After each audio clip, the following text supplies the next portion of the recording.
Welcome to the American Islamic College Lecture Series program. We're so happy to have you all here with us tonight, as we are honored to have with us Dr. Muzaffar Iqbal, who is the founder and president of the Center for Islamic Sciences in Canada, the editor of Islamic Sciences, a semi-annual journal of Islamic perspectives on science and civilization, and general editor of the 7-volume Integrated Encyclopedia of the Qur'an, which we have here in the back.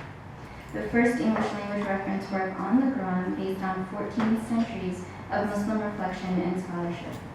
Dr. Iqbal has written, translated, and edited more than 23 books and published nearly 100 papers on various aspects of Islam, its spiritual and intellectual traditions, and on the relationship between Islamic science, Islam in the West, the contemporary situations of Muslims, and the history of Islamic science. Please give a warm welcome to Dr. Muzaffar Iqbal.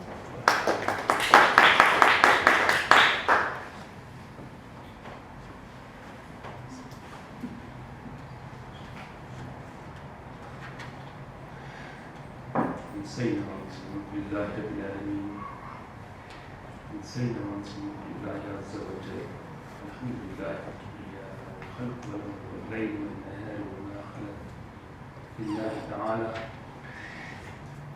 Jazakallah khairan for this kind invitation, and may Allah subhanahu wa ta'ala grant us the tawfiq and the blessings in our majlis, our meeting here. We have entered the evening, and the entire cosmos has entered the evening.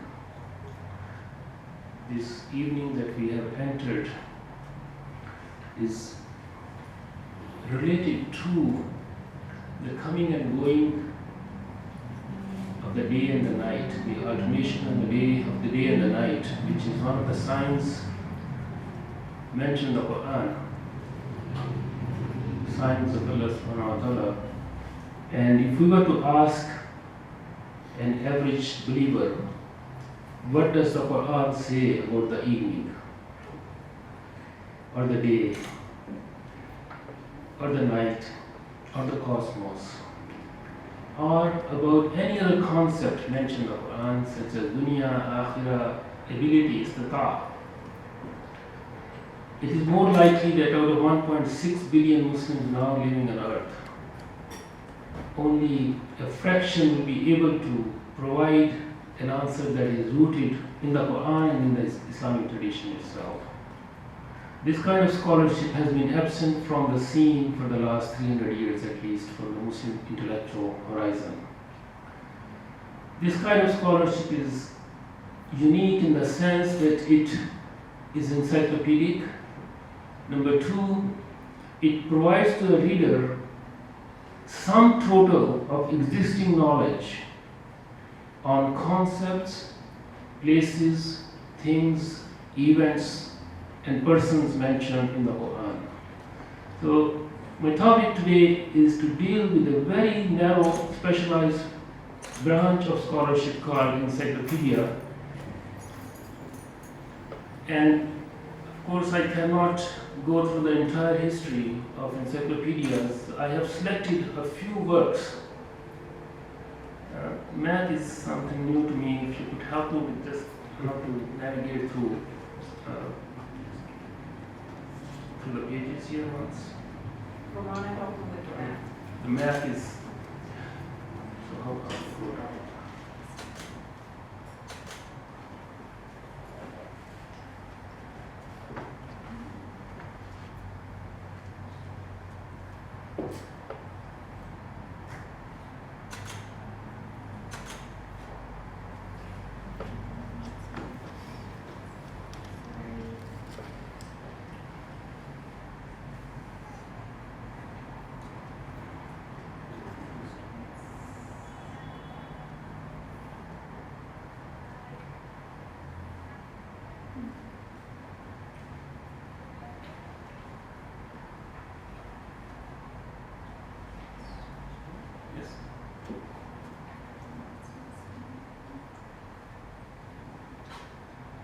Someone has facility in Mac?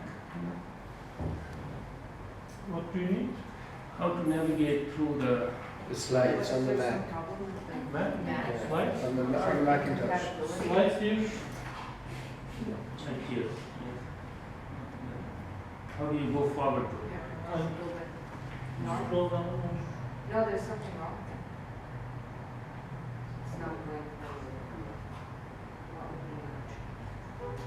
What would be much? How about, Maybe One if by we just one, keep, maybe? yeah, one by one, like this, it's okay. slideshow, and you try this on? Clear focus. Let's try from the top. Slideshow is stuck, there's some incompatibility.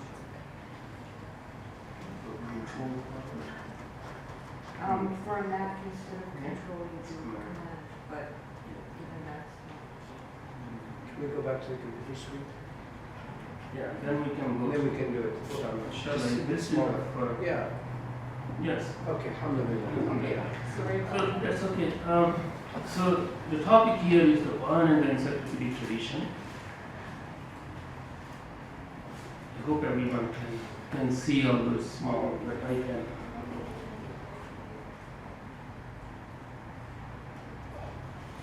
Is that Smaller. Fine. Smaller. And then you can scroll down. Okay, that's good. yeah? All right. Sorry about this. Yes, inshallah. As I said, encyclopedic tradition is a very specialized field that is generally considered to be of European origin. However, that's not the case. We have from the Mamluk period works which are within this category, and within the tafsir tradition, for instance, tafsir like Al-Tabri's monumental work is encyclopedic in the sense that it sums up the sum total of knowledge up to his time. So it's something not really new to Muslims. But the Qur'an has a very specific field of encyclopedic tradition. Let me just go back and forth between these two, so it's better to. Currently, what I have for this evening, I'm going to talk about the entry on the Qur'an in the first Encyclopedia of Islam published between 1913 and 1936 by Brill, this first encyclopedia. Then the second edition, we started in 1960 and was completed in the year 2005. EI3 still doesn't have an entry on the Qur'an. I'm not going to talk about this small work, which is single volume work, which is really a very basic work. And then I'll talk about this Encyclopedia of the Qur'an, which is the major work from a Western perspective on the Qur'an specifically. First two are on Islam. And then I'll say something about this project that we started in 2007. So this is 1913 to 36, and it was reprinted in 1939 in 9 volumes. The title is very suggestive. The title of this work, the Encyclopedia of Islam, a dictionary of the geography, ethnography, and biography of the Mohammedan peoples in 4 volumes and 1 supplement. 5,042 pages. Muslims were then known to the Europeans as Mohammedans. And the entry on the Qur'an in this 1913 edition, which was actually this particular letter K, was published in 1927. The Qur'an is called Sacred Book of the Mohammedans, contains the collected revelations of Muhammad in a form fixed by committal to writing. The interesting aspect of this entry on the Qur'an is that the Qur'an is conceived from the European perspective as a work of the Prophet ﷺ, and also a work about which they try to, this is the beginning of the scientific Orientalism. So they try to understand the process of revelation from a scientific perspective. And this particular quote, the Qur'an contains only a few and very obscure hints regarding the process of communication of the revelations. It is wrapped in a secrecy which Muhammad either could not or would not illuminate. It is not from the Qur'an but from reliable hadith that we learn something about the half-diseased ecstatic conditions with which he was overcome.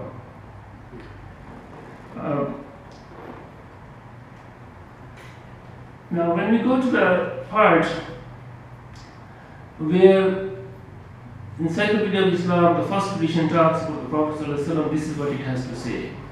The main question is, whence did Muhammad, who everywhere betrays a great receptivity for foreign matter, get his ideas?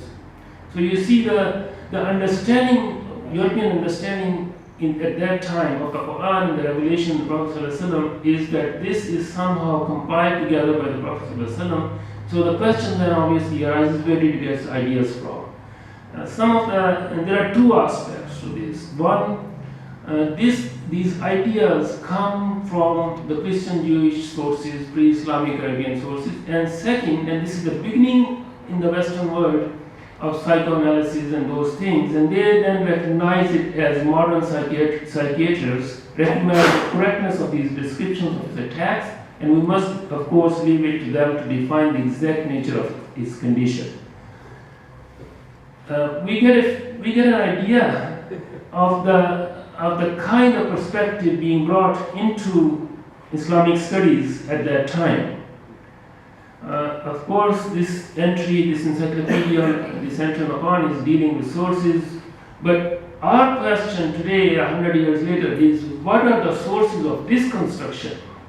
Did the social political condition of the Muslim world influence the writer of this entry on the Qur'an? Because the Muslim world, as you know, in 1913, the state of the Muslim world was what it was, you know, if I don't have to go into detail. How did they conceive the ideas presented in this entry? It's a reverse engineering process that you can think about. Now, 1960, the world has changed. There is a tremendous amount of awakening in the Muslim world. Most of the so-called independence movements have gone through. There are some 50 newly independent Muslim countries, and that redefines Western attitude towards the Qur'an and Islam in general, the Prophet ﷺ. This is the outline of the entry in Encyclopedia of Islam, second edition on the Qur'an. SubhanAllah, now it's starting. It's going. Okay, so something has happened that has led it. Anyways, I need to go back to this just to draw your attention. No, we don't want to go into those. This is the structure of this entry on the Qur'an. You see, now there is an academic apparatus that has been put onto this entry that defines, in very academic terms, how the West conceived the Qur'an as a text at this point.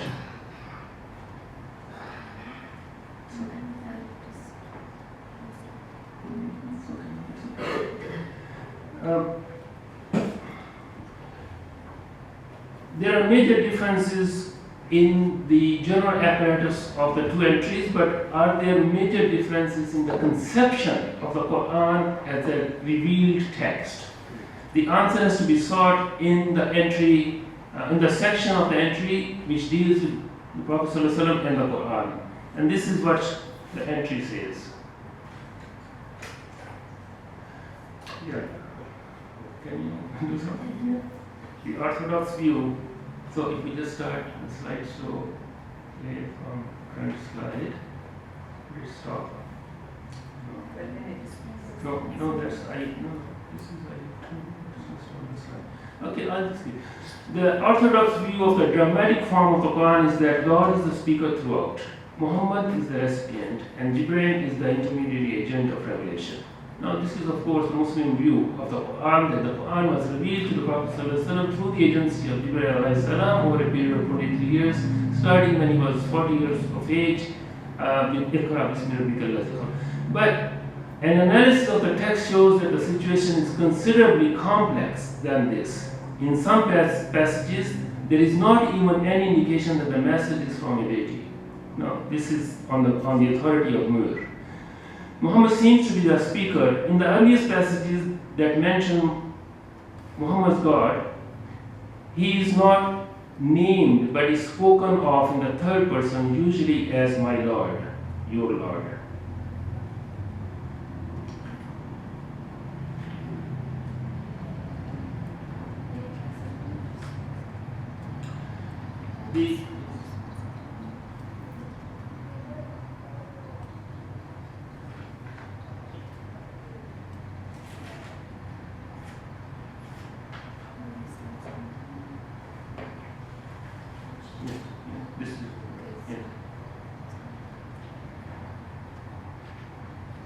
from Qur'an.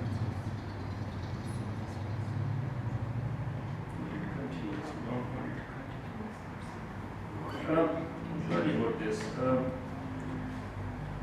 We just leave it in this form, it's fine, Sheikh. Inshallah. Yeah. Essentially, what is being said here, there are several passages from the Medinan period give the impression that Muhammad actively sought information from the scriptures of the Jews, since they are condemned for concealing their book from him. Some mention written copies that were shown to Muhammad or his followers. The book Moses brought, you have put on parchments, etc. So this is from God, and in these passages it is not difficult to see Muhammad receiving stories and other information from various informants, including Jews and Christians, and then in moments of inspiration reworking the material into the Quranic form. Such a view, although considered unorthodox today, is not inconsistent with some reports found in these collections and other Muslim sources. This, of course, from a Muslim perspective, is highly problematic conclusion, because there is absolutely no hadith that would construe the text of the Qur'an being compiled together from human sources. But this is considered scholarship up to this age. Then comes this last and the most extensive work from a Western point of view on the Qur'an, the Encyclopedia of the Qur'an. This was published between 2001 and 2006 in 6 volumes, actually 5 volumes, 6 volumes is just the indices. This is the most extensive treatment from the Western perspective on the Qur'an yet to come. It has almost exactly 2,919 pages in 5 volumes, 6 volumes, 860 pages of various kinds of indices, 277 authors, and 638 articles. I've done an analysis of this text, a clinical analysis, and I'm going to leave behind this. This was published in a small booklet form. Also on the web, there are 2 reviews that I wrote. One was published in the UK Muslim Word Book Review, and the second from Medina Journal of Quranic Studies. And I'm just going to give you a very short glimpse of this work, which is now considered one of the authoritative works on the Qur'an. And one of the contentions is that there is absolutely, when it comes to scholarship, religious affiliation is of no consequence in academic scholarship. This is a claim that the general editor of this work has made in the introduction. And it's noteworthy because when it comes to the Qur'an, the text of the Qur'an demands one basic primary thing over and over, and that is the reader must first of all come to a resolution, come to a decision about the origin of this text. Where does this text come from? We have the text, we all have the same text. The text has remained the same over the last 1400 years, Muslims or non-Muslims. We are both dealing with the same text. But to claim that this text, religious affiliation, does not have any bearing on the scholarship is highly problematic, because the text itself demands over and over, where does this text come from? We must settle this issue. It's not a problem if one says this is man-made and the other person says it's revealed. Both of these would produce 2 different kinds of scholarship. And in fact, throughout the last 1400 years, there has remained 2 streams of scholarly texts on the Qur'an, coming from the perspective of the believers and coming from the perspective of the non-believers.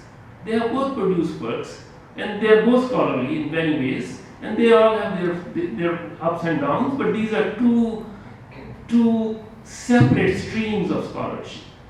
What is being done here actually is to mix the 2 streams and say absolutely it doesn't matter whether you say Shadu la ilaha illallah Shadu Muhammad Rasulullah, whether you say this text comes from is a real text, or whether you think this was na'udzubillah put together by a human being, namely the Prophet. That claim is made. And then I've done an analysis of the Muslim and non-Muslim contributors of this work. You can see this on the website. But the interesting thing, now I just want to say briefly, on the very purely academic, from the academic perspective, there seems to be no reason or rhyme for the titles or the entries, these 638 entries. There is no entry on Tawheed. One can hardly think of an encyclopedia on the Qur'an without the entry on Tawheed, which runs throughout the text of the Qur'an, the oneness of Allah subhanahu wa ta'ala. Yet there are entries on African literature, on Baha'is, on Deobandis, on furniture and furnishing, on grasses and on baptism. Baptism is a classic case of ad hoc nature of this encyclopedia, because how would you put baptism in the Qur'an? And the way they do it is really interesting. The entry on baptism says that in pre-Islamic Arabia, there used to be a custom where the Arabs would dip their children in water. And the Prophet ﷺ took it and he added color to it, and he made the verse called Sibghatullah, the verse of Sibghatullah. Color yourself, dye yourself in the color of Allah, and this is baptism in the Quran. This is scholarly text that is.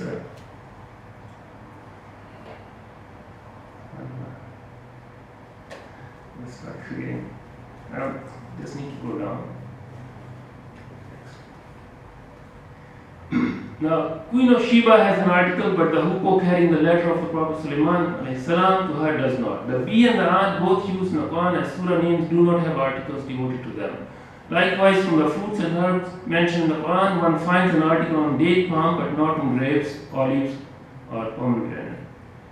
So, ad hoc entries, some companions of the Prophet are mentioned, others are not mentioned. Among the animals, one just finds entries of dog and camel, but not on the horses and the wolf. Where does this word come from? Where is the material taken? If you look at the details, one finds that it goes back actually to the 1913 edition that I just mentioned at the beginning of Encyclopedia of Islam. Revelation, which is a major concept in the Quran, which is fundamental, is mentioned here. And look at this highlighted text.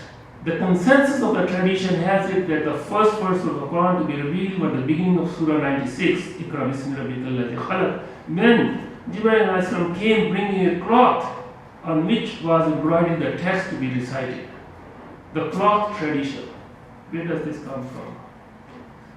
Jibreel brings a real cloth, like a embroidered cloth. So they relate it to a mursal hadith. It's not that they are just imagining it. They find some reference, but the point being made here is the following. There is absolutely no distinction from the Muslim sources of a sahih hadith and a mursal hadith, of fabrication and authenticity. But it is presented with full authority. And it is called consensus of the tradition without absolutely any reference. The reference is not there, the mursal hadith is not there, which I mentioned here. It's in the sources, but they didn't even name it.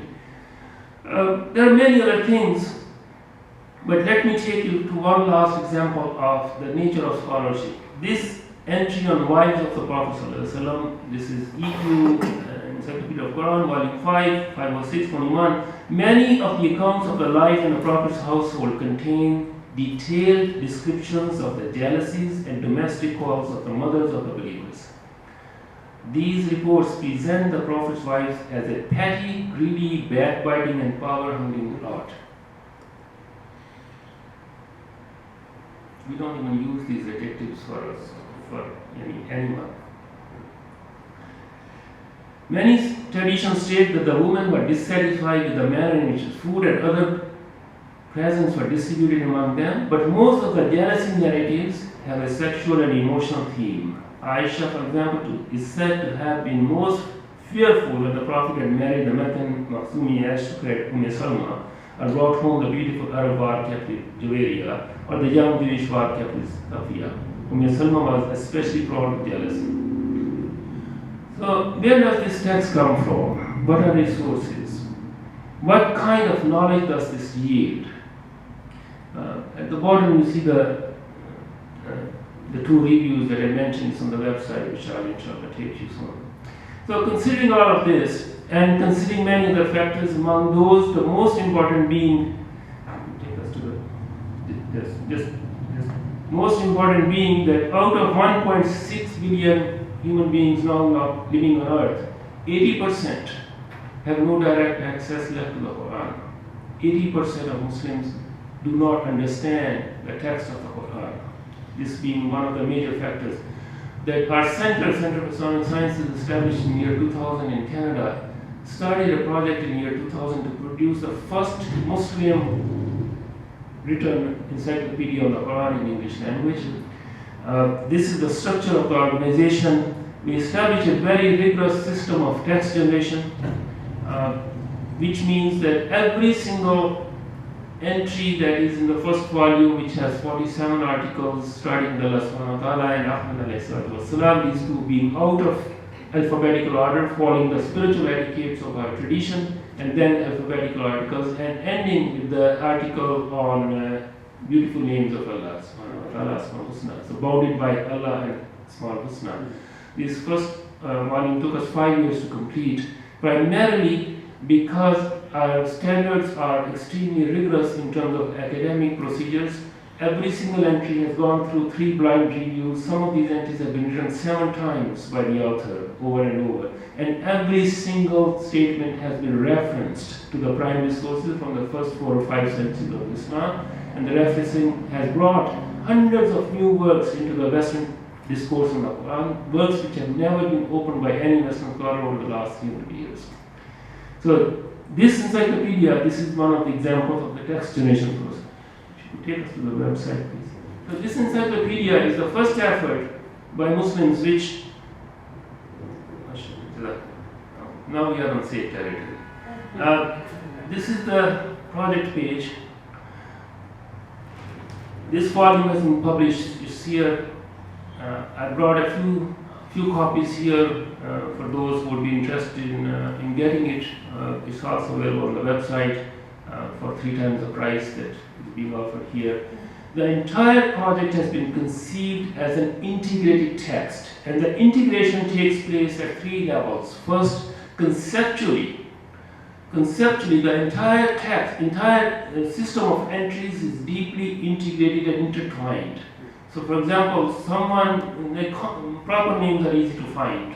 Anyone looking for a proper name would obviously find it under the proper Arabic name with cross references to the English word. So we don't begin in the Aaron, but Harun alayhi salam would be under H, but Aaron say C Harun. The most difficult thing and most important integration takes place about entries which are conceptual in nature. So ability is an entry. Istata and Qudra are the 2 Quranic words used for what we have used ability for. But someone else may be thinking of some other English word. So the editors went through all possible permutations of all concepts in the Quran. How would someone be looking at these? And they integrated the text so that you can find blind references to that concept. So Zohad, abstinence, for instance, is only mentioned by once as Zahid, as word in the Quran, but the concept is present throughout abstinence. So you will find several English words pointing to the entry on abstinence and ability, and likewise. Second, that all the entries, this is the list of entries, all 589 entries are on the website, indicating who is taking what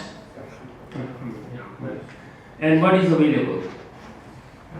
And one of my hopes is that some of you who work in this area will come forward and contribute to this work, inshallah. Bismillah. Another level of integration is the following.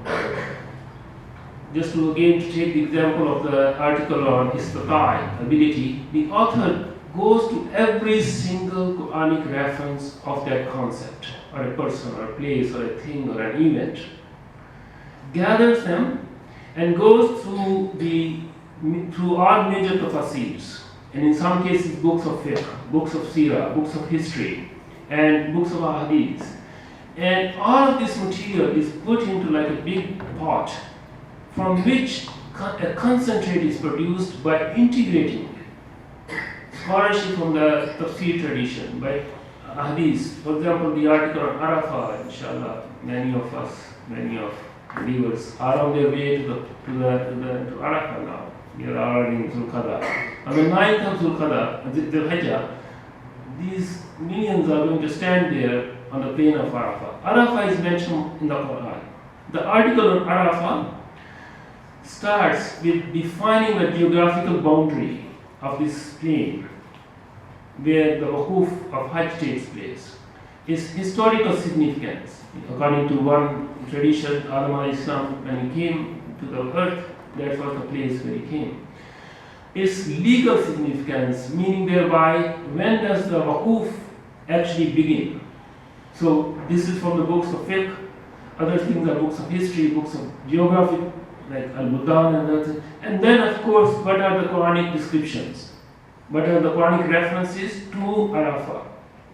And that is from the tafsir literature. And finally, we have aspects of the Sirah built into the entry. What did the Prophet ﷺ do when he himself was there on the 9th of Zulhijjah and the 10th year of it? So do you repeat the same information in Waqfa, for example? In Waqfa. Waqfa, in Hajj, you mean? In Arafah, yeah. In Arafah, no. Yani Hajj would have its own entry, but this particular topic is already covered, so it will say see Arafah. So cross reference is made to see Arafah. You do not repeat everywhere. No. So it's the integration is like throughout the text there are cross references to the other entries or see such entry. And finally, the last thing I want to say about this project is that it's an international project of the sort that has never been undertaken in the contemporary times. When we started the project in 2007, we went around the world. Syria was then blessed with peace. We went to Syria, Jordan, Palestine, Grenada, Saddam, Malaysia, Pakistan, Saudi Arabia, elsewhere in UK and North America. And slowly an international team gathered. And one of the conditions was that we are not going to make it into a sectarian text. So everything, like in the case of Waquf al-Hajj, just to take that example, when does the time for Waquf start? What are the positions of the mazahib on that? So we just mention the position of the mazahib from the sources of those mazahibs and leave it at that. Same thing with the entries like Masala to Basmallah that has been there for 1400 years. Whether or not the Basmallah is to be counted as an ayah of each surah where it appears, or whether or not it to be recited, there is a table there. Same thing with ablution and all the other articles dealing with fiqh where the differences have appeared, we just present the differences. So it's a work that inshallah is going to be of exceeding benefit in the sense that it can be used, of course, in a college like this. It can be used in schools as well. I was giving the example at the Islamic Foundation School this morning of the entry on animals. 33 animals mentioned of Qur'an by name have been put together in one entry called animals. All 33 animals mentioned are listed alphabetically. The original Arabic is mentioned, and the root of that word is mentioned, and the meaning of that word is mentioned. So from the linguistic point of view, it's a rich source for teaching Arabic, equivalent of English. Then in one entry, we find enormous data on, for a grade 6 class, for example, on some of the aspects of these animals mentioned either directly in the Qur'an or referred to in classical Islamic sources. And just to give you one example of the honeybee, the section on the bee points out that Al-Ghazali, writing in 500 Hijrah, Jawahir al-Qur'an, took the example of the honeybee, and he asked in Jawahir al-Qur'an, he asked, have you ever pondered why all species of honeybees all over the world always make hexagonal structures for the beehives? Why not a square or a circle or a triangle? And then he responds, he says that the hexagonal form is the only form that can contain the maximum amount of honey using the least amount of beeswax. and it's the only form that can stack together to form the strongest possible structure of the beehive. And he says that the squares would also form a stronger structure, but the shape of the honeybee is circular, therefore the corner of the square from inside wouldn't be accessible to the honeybee.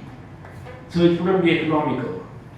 So just think of what a creative teacher can do with a text like this to inspire children into a deeper understanding of the Quranic concept of the wahi that was sent to the bee.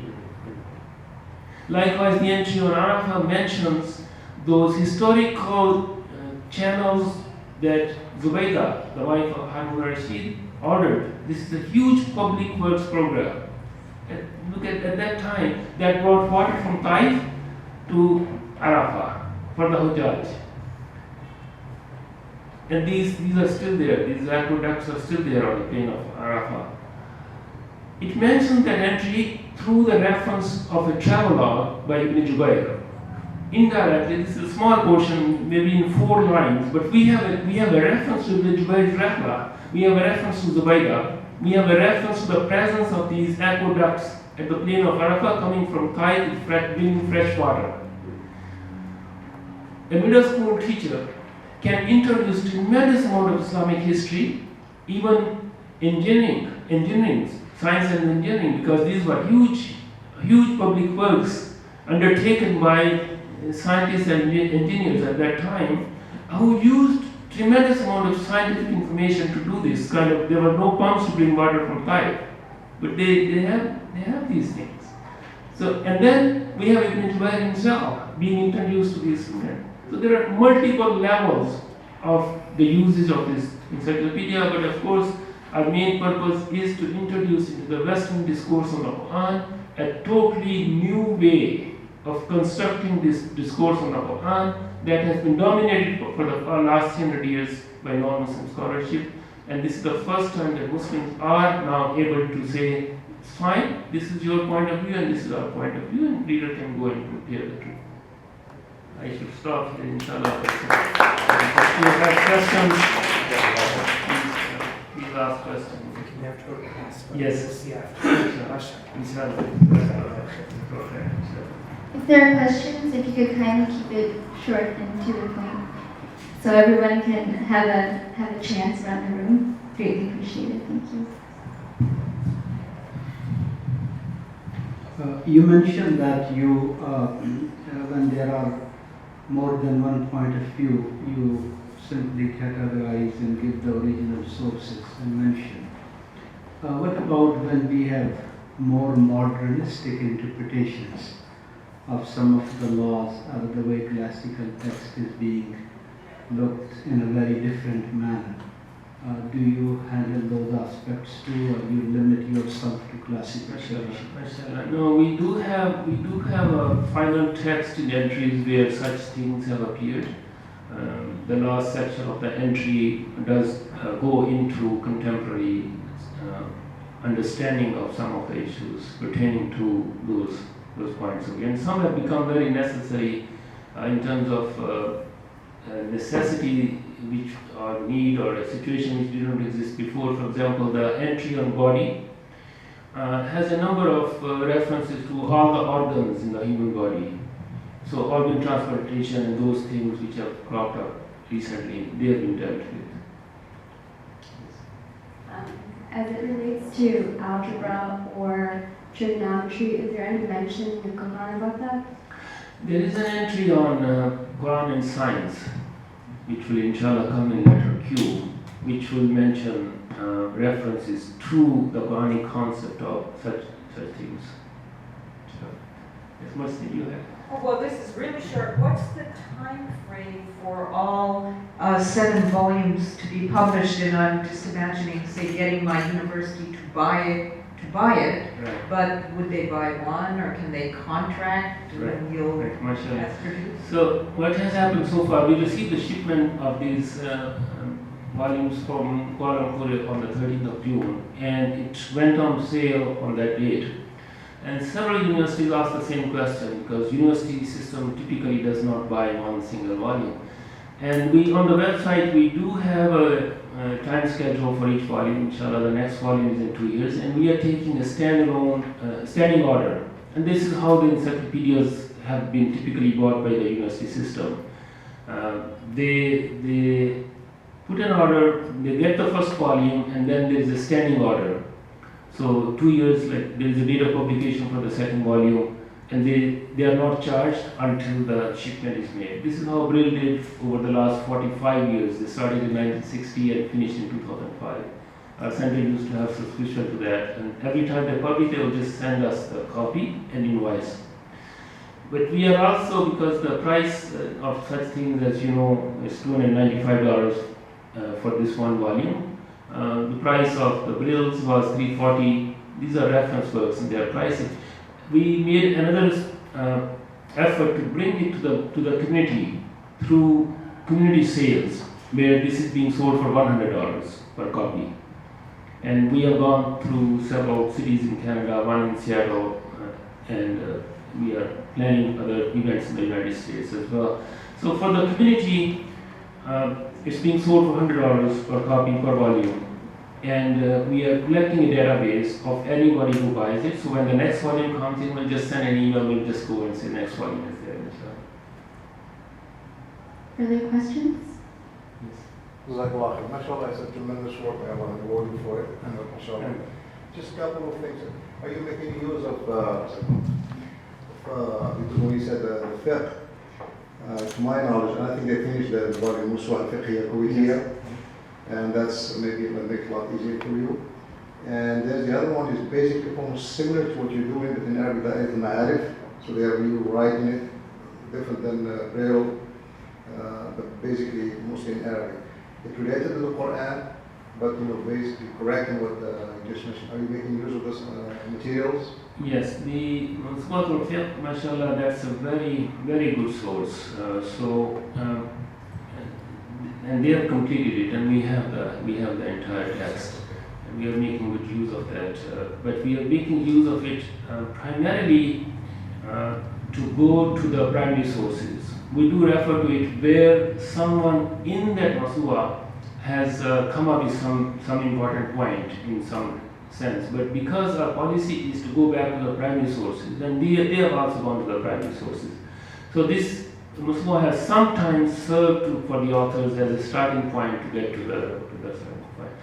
The other one, the history of the Arabic, the Persian, the Turkish, the Urdu, the Bhasha editions of the Darat al-Ma'arif has been very problematic, in the sense that the first encyclopedia of Islam, of which I gave some examples, was translated into Turkish, into Arabic, into Urdu, into Farsi, into Bhasha, as it was being published, because this was one of the great influence of the Western scholarship on the Muslim mind at that time, and in some cases without any alteration.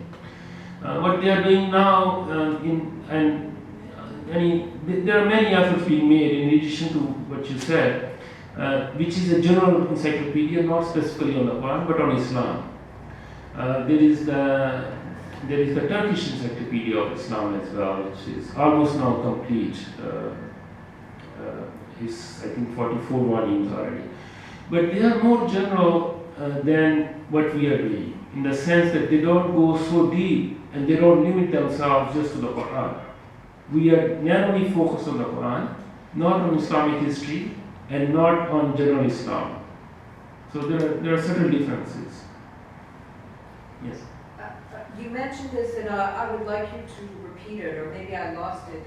In terms of the classical sources that you're citing, I think you said you mainly go up to the first fifth century. So you would have Ibn Arabi, but you might not have Shawwal. No, I didn't mean it in that sense, but I said that our preference is, this is the general guideline in the style sheet for the authors. Our preference is to locate the emergence of ideas to the first occurrence. So some idea may occur in the 13th century, then we go to the 13th century, but we try to trace it back to the first occurrence, and then follow the developments if there are developments. And the entry on Adam alayhi salam is a good example of that, which took us all the way to the time of Ibn Taymiyyah because of the controversies on one hadith, خَلَقَ الْعَلْمَ عَلَى صُورَتِهِ. The pronoun in that hadith has been a question of debate, who Adam was created on his form, who is his in this hadith. And that debate has occurred over several centuries. So that was traced, starting where it started and ending there. So there is that spectrum. But we don't limit ourselves to that. You know, really, I could ask 100 questions. No, but, please. but I just, you know, we were talking about, you talked about diversity in fiqh, but I'm thinking, what about theological Yes. diversity?